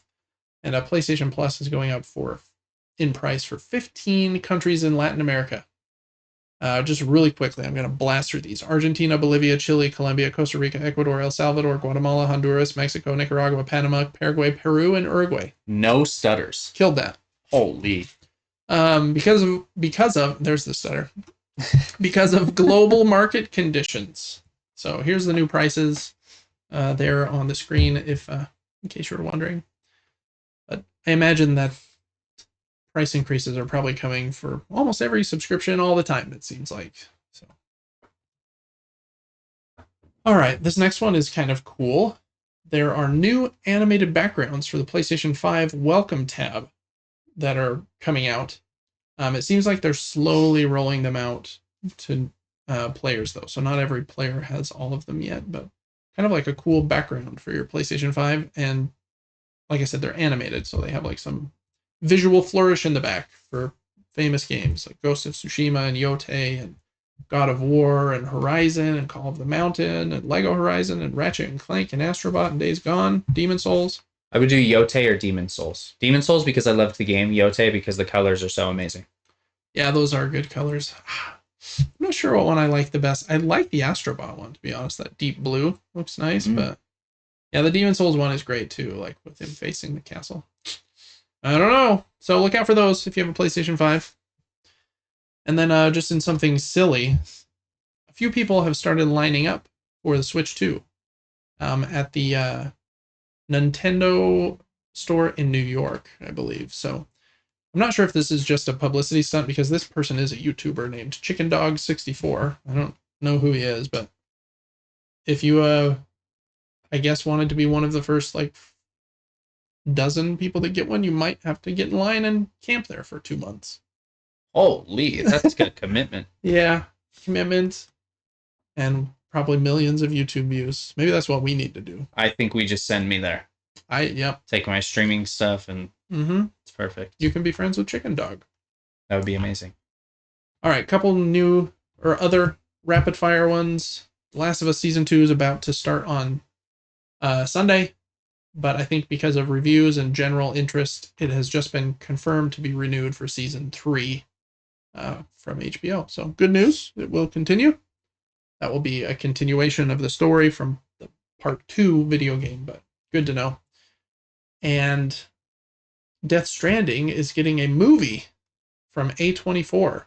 I really like A24 stuff. They make like agreed high quality, like halfway indie, like new ideas, and a lot of horror. It's very interesting because it seems the game is a movie.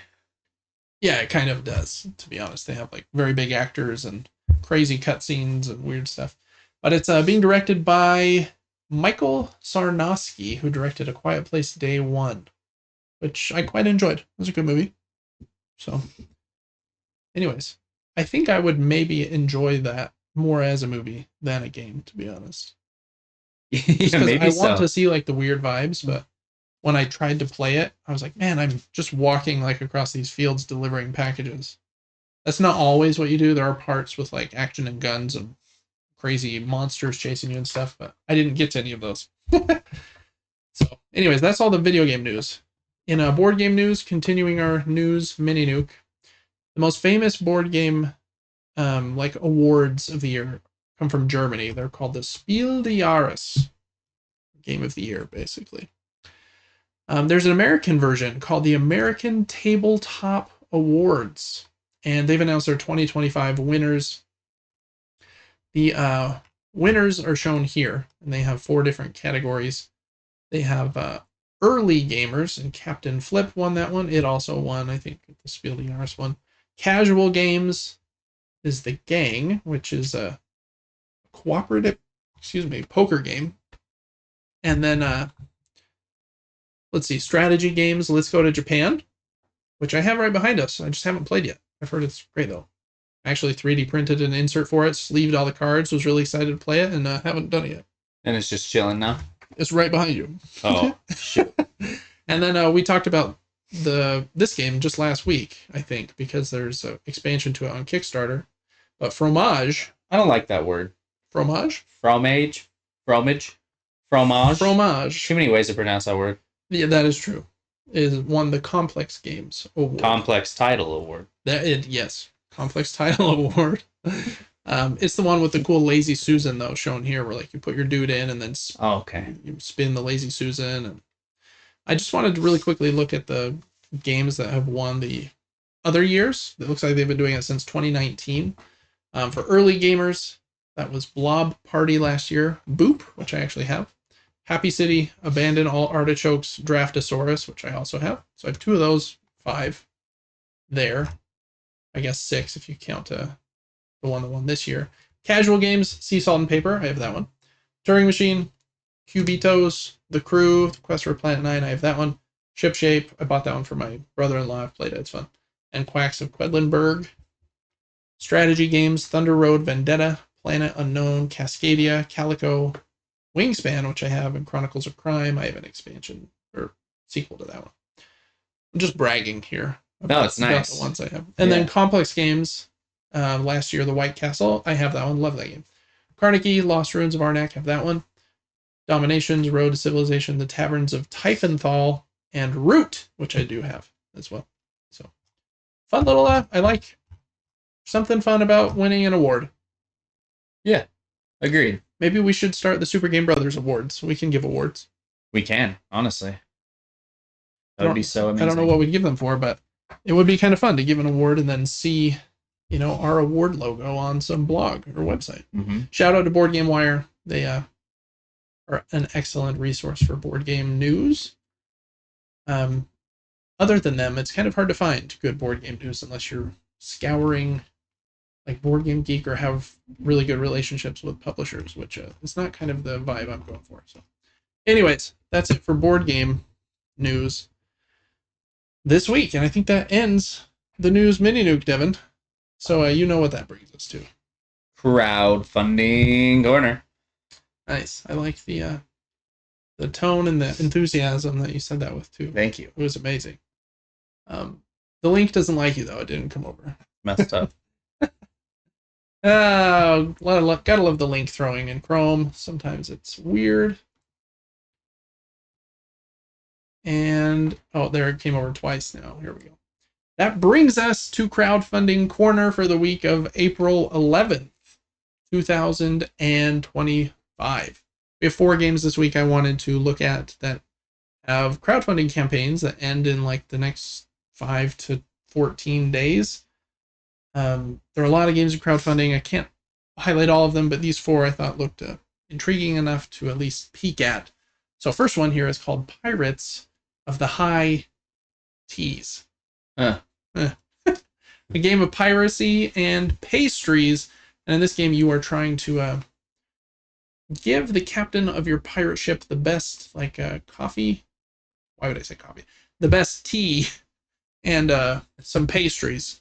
The best set of those things. So you're getting these cards and you're setting them, putting them together with other sets of cards. You can even jam like different ingredients together to make like unique little concoctions.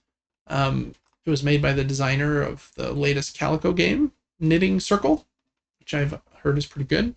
Seems like a pretty simple and light game as well. And then I think there are, as far as like the gameplay goes, you set your worker placement a little bit. You're placing your little pirate out on a board. And let me see if I can find the image here. And based on where you place them is what you get to do that turn. And then that also determines turn order for the next round from left to right. So if you choose a power farther to the right, you'll go later in turn order on the next turn. I do like games like that have that king domino system where, okay, I can choose a better tile, or in this case, a better action, but I'll go later in the next turn. So I have to weigh the cost-benefit analysis there a little bit. So that's, what was it? What do I call it?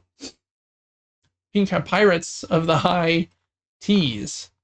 I wanted to just look and see. It looks like it's $39. Comes with a little mini expansion before shipping. That one's on Kickstarter until April 17th. So for 6 more days. Next up is an engine building combo card auction game called Raising Rabbits. Cute animals, very popular in board games lately. And to be honest, I really like the name of this company, Rebel Raptor, with that funny little that is way cool. Baby Velociraptor in a little purple cardboard box. I don't have any games for them. I think it's their first one they've ever designed. It reminds me kind of maybe Pandasaurus. Kind of a fun animal. Oh, it's true. Yeah, this is Pandasaurus's baby. Yeah, it is. Yeah, little Rebel Raptor Saurus. In this game, you are getting different rabbit cards, and different rabbit meeples. You'll be placing out cubes to take different actions. It kind of reminds me of a Wingspan a little bit, and the different rabbits have different like special abilities that can combo together. You're building like your own little board, and the more of them you get, they can combo different ways, and so that kind of becomes the engine building part. of the game because your turns become a little more combo-y as the game goes on. And then I think whoever just has the most victory points, probably with these ribbon tokens, wins. You can, like, I think, take one of your best rabbits to the fair or whatever and win, yeah, a show rabbit. Win prizes for whoever put the best one out to show. And so there's, like, I think a little bit of playing with the other players and like who's going to have the best one to show for the round. And you can breed rabbits on the breeding boards. Has some cute little pieces. And I think that this designer, I think it was his first design, and I can't remember if he did the art as well. He maybe didn't, but I feel like it did say that somewhere. It doesn't probably matter too much, but looks like a pretty fun game in my opinion. A little bit more like combo-tastic and involved than some of the other ones that we're looking at this week, even though it definitely has like a friendly and welcoming art style. So that's Raising Rabbits, a cute strategy rabbit game. On Kickstarter also until the 17th. Next is one that I think looks weird. But because it's so weird and unique, I thought it was worth at least mentioning. It's called Kuars. Or I don't think it's pronounced quartz. It's like Kuars. I don't know. The idea here is you are playing like capture the flag against the other players, and whoever can capture, it's not a flag, it's like this crystal in the middle of the board, wins immediately. Or if no one has captured it by the end of the game, then whoever got the most points will be the winner. And so you're controlling these different monsters on the board, and I think each player will control 3 of them, if I remember correctly. And each monster has their own deck of cards that you shuffle together and draw from to make your hand, which is kind of cool. That you shuffle the different decks together. I'm trying to get to the how to play section. Here we go. Yeah, so you have different sets of these monsters: the athletes, the gluttons, the horror monsters, and then you kind of play as like these weird creatures. Some of them just look like that's a snake librarian with a bookcase on his back. Snake book. That looks like a calculator turned into a tank. Math tank. That one is a watering can with a brain in it. That one's a garbage can turned into a wheelbarrow. Garbage barrel. That's an elephant basketball hoop. I don't know. LeBron trunks. Yeah. So they're very like quirky kind of vibes here, but they have fun miniatures if you get the version with miniatures. I kind of like the quirky weirdness. Agreed. And then you build the arena, and you'll be moving these characters around after you've picked up the crystal. Then it like limits how far you can move, and you're trying to like then with your other characters like attack the other players to protect your monster that has the crystal in order to get it back to your base. So it's very much like capture the flag. Anyways, check that one out if you want to look at a game that looks very unique, in my opinion. That is Kuarts on GameFound for 7 more days until April 18th. And then probably like the most mainstream of the 4 this week is Helldivers 2, the board game. This is being made by Steamforged Games, who is, I think, the same partner that PlayStation chose for the Horizon Zero Dawn board game. And I think maybe a big God of War one and a couple of others. So they've worked with them before. And this game tries to like recapture the feelings of Helldivers 2, the video game, which is a very fun game where like you can accidentally blow up your friends and you're like spreading democracy by destroying the aliens, and there are big monsters that can kill you very easily. So similar kind of vibes here. So when you play, you will choose a class of Helldiver, and then you can actually customize them by choosing like the different gear and stuff that you have during the game. You can also choose difficulty levels. if you want it to be more difficult or not. I'm trying to find, oh yeah, here you go. Customize your Helldiver. So you put different cards out to choose like which stratagems you want to take. And you have ammunition dice. So you have to find, like, pick up ammo during the game as well. And again, which of those stratagems you're going to use. And there are humongous miniatures if you like that kind of thing. I'll show you the Bile Titan in a minute, and it's ratio to how big it is compared to one of those Helldiver miniatures is just hilarious. So I'll show you that in a second. But how it works, you're basically moving around, trying to fight, protect things, depending on the mission that you choose. It might be like just destroy them all, or protect this, or something like that. And you can like attack, move, or you can use your stratagems, and you have to similar to the game where you have to put in the D-pad directional buttons to use the stratagem. You have to be able to like put your tokens in the right spot in order to cover up the correct icons to use that stratagem. And then the enemies also attack. One thing that I think is really cool, you choose a card from your hand to determine what action you want to take on that turn, and everybody does that at the same time. And then you take those cards and a card for each type of enemy that's out, and you take that stack of cards and shuffle it, and then you put it on a board. I want to show that to you really quickly. Maybe they don't show that board here, but you put it onto like an initiative board, so randomly drawn, and then from left to right is kind of the turn order. And so you might get to go first, or the aliens might get to go first. And after every 4 turns, then an event card is drawn that might throw some other like wrinkle into the mix. So a bit of craziness, and you don't know exactly when you're going to get to take your action. And then you can obviously attack and do damage, shoot your weapons. You roll dice and spend your ammunition tokens in order to attack the enemies. And if you are doing an attack, you can do like a coordinated attack where anyone else that's in range of your teammates can like join you in the attack, and it becomes more powerful because you're attacking together. If you like throw a grenade and one of your friends is accidentally in range or something, like friendly fire is always on, just like in the video game. Here is the Bile Titan miniature. It's 210 millimeters across, I think it said. So that's the Helldiver miniature there, and then that bad big boy. Wow. So very, very big. Obviously, the pledge that has all of the miniatures is pretty pricey, but Steamforged Games does this kind of game style pretty often. And then they have tons of expansion content as well. You can get more Helldiver types.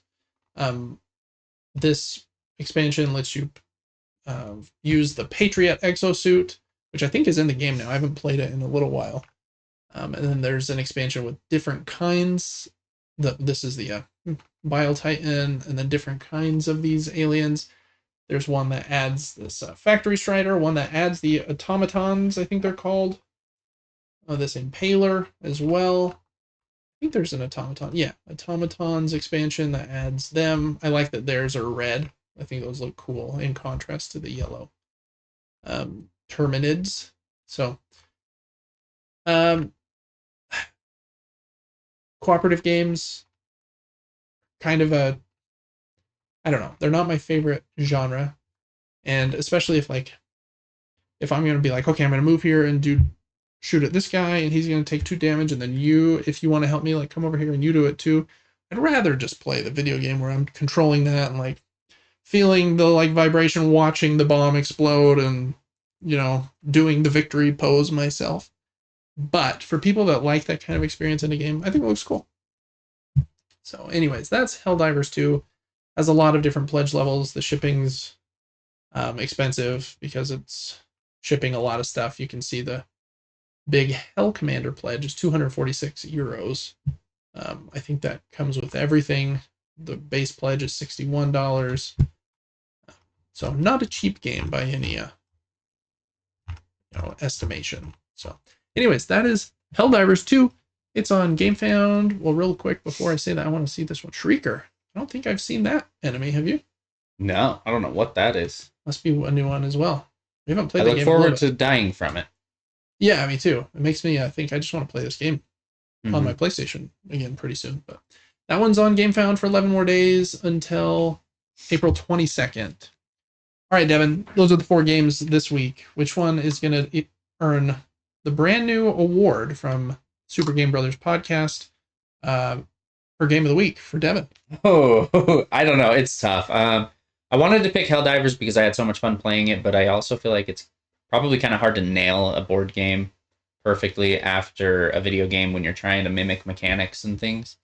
But maybe it's good. Yeah. You know, who knows? So I'm going to choose the weird one, Quartz. Oh, wow. It just seemed so odd to me. And yeah, it is. So I choose Quartz. Quartz. Whoever, I don't know how to pronounce that, but yeah, Quartz. I do think it looks very unique. And what's it say? 25 minutes per player. It does seem like it could end faster though if somebody like was able to get in there and get that crystal. But very unique. Kind of gives me a. There was that Plants vs Zombies Garden Warfare game, which was a third-person shooter where you could like play as a cactus bush shooting like pine needles or whatever. Pine needles, not the right word. Cactus needles. Gives me that kind of vibe, like art style wise. Good choice, Devin. I also think Helldivers could be really cool. Mm-hmm. But since it's not my type of game, I'm not going to pick it for Game of the Week either. I'm going to choose Raising Rabbits. I knew it. I don't know that I love like the art style. There's nothing against it. I just if it's like a strategy rabbit game, I don't know. I maybe wish it looked like a little more strategy like, because like if I open this deck of cards and see Dwarf Hotot right there, it looks like I've opened like I don't know, Candyland or something. Yeah, it looks like you're just here to just collect those for cuteness. Yeah. Sometimes I really like when a game has that dichotomy of like it's very complex, but the artwork is like would make it seem like it's very light, and like those things are at odds with each other. Is a fun vibe. It's like that one game that was like set way in the past that had like the milk meeple, like the Sweetlands. Mm-hmm. Is that a good example? That's a very good example. Like cartoony kind of anime characters with like the milk meeple but it was and the supposed ice to be cream difficult, meeples. Wasn't it? It's very complex. I'm getting that game later Killed this year. It. So yeah, very good call out. But I watched his video kind of explaining how the game works, and I think it looks pretty solid and a bit more medium complex than it might appear at first. So that's my pick of the week, Raising Rabbits. And that's going to do it for Crowdfunding Corner for the week of April 11th, 2025. Make sure to join us next week, I think for episode 55. All right, Devin. That's the end of the episode. Should we it's already 10 o'clock. I think we just get out of here. Well, we've done so much Game Duel recently. I think we give it like a couple week break, and then we'll hop back on that bad boy. Perfect. Does that sound good to you? All right. Well, thanks so much for listening and watching. Listening to and watching. English. I don't know words. The Super Game Brothers podcast. Make sure to check out our Patreon at patreon.com/supergamebrothers. Our giveaway at supergamebrothers.com. And check out Devin's streams on Twitch at Player4. He plays a variety of fun games over there, and it's generally a good time with kind, happy people. And he's also on TikTok at Player4 there too, I think. Or Player4 TV on TikTok, I think. Yeah, you can probably find it either way. But... yeah, I think it's one of those. So, anyways, thanks so much for watching, and we'll see you next week for episode 55. Bye.